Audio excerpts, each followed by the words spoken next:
Two truths and a lie, and a touching proposal. Britain's oldest soccer player, and a mysterious rash of mouse-sized pop-up restaurants. So, time to hand it over to Will Gans. Yeah, how about we begin for our first truth with the story of true love? Oh, I like that. Sound good? All right. Kenneth loves that too. Yeah. Well, back in July, 29-year-old Joe Graham was told he'd never be able to use his arms and his legs following a diving accident, and that he'd be on a ventilator for the rest of his life.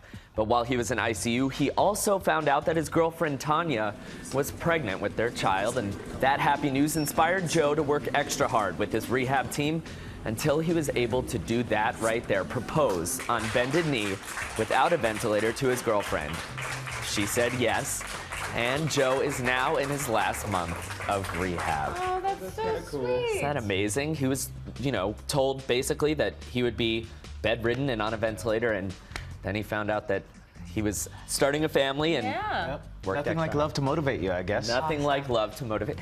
You should. Wow. Look at you. Are you channeling No. Do you feel a little something beating in the center of your chest? Still steel. All right, well, next up, if you guys are looking to build up the roster for next season's soccer team, I promise that no one has more experience than Dickie Borthwick. That's because he's been playing since 1947. Yep, the 81-year-old from the UK needs a new soccer team after his former one folded.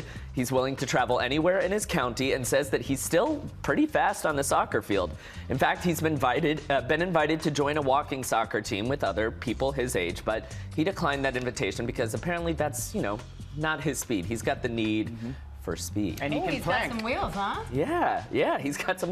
When I'm 81, my plans include like drinking wine on my porch, and that's about it. But he's still. I think That's my plan at 35. I think I'm gonna. If I hit 80, I'm taking up every bad habit that exists. I'm gonna start drinking. I'm gonna start smoking. I'm gonna throw it out because you're 80. Why not? I'm with you. However, Dickie, if you lived in New York, I would totally ask you to play on my soccer team. Yeah, I know, right? I wouldn't. All right. Well, finally, this one is my favorite one of the day.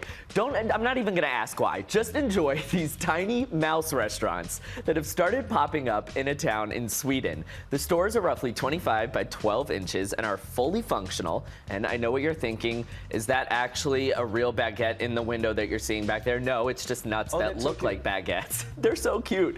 And they also come with a selection of cheeses. But the restaurants even have tiny notices about upcoming mouse events. And the group that's claimed responsibility for these adorable little installations, Anonymouse. Cute little name there. Anonymouse.